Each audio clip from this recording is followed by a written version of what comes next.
We're in a bit of a crisis right now because we don't have enough locked long-term care psychiatric beds for people that have serious mental illness and need to be in a stable, safe, locked setting for them to get their treatment.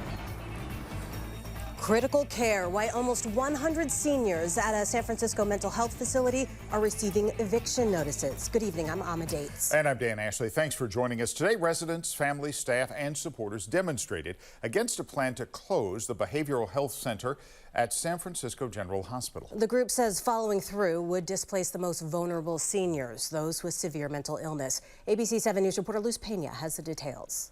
Whose house? Our house. Whose house? Our house. We don't need to go through these changes. For nearly 4 years, Rufus Timon has been a patient at the Behavioral Health Center at Zuckerberg San Francisco General Hospital. Timmons is one of 82 patients who were told they need to move out of the first and second floors of this building. The patients live here and are treated for serious mental illness, but are considered stable and can go in and out of the building on their own. The third floor is specifically for patients with severe mental illness who need to be in a locked facility. The city now wants to turn all 3 floors into lockdown housing for severe cases. That lack of those kind of beds, people end up waiting for long periods of time in the emergency room for a bed when they're in a crisis, a mental health crisis.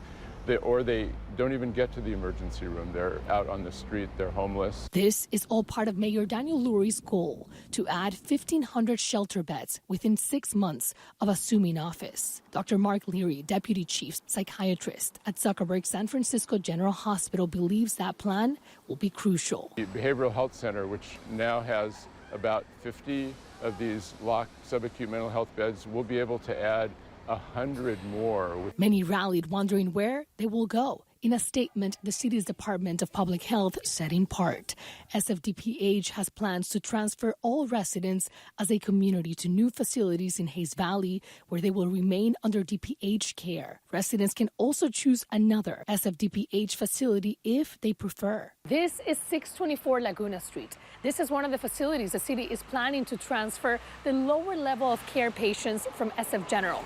The city says this would be a better facility for that population, yet advocates disagree.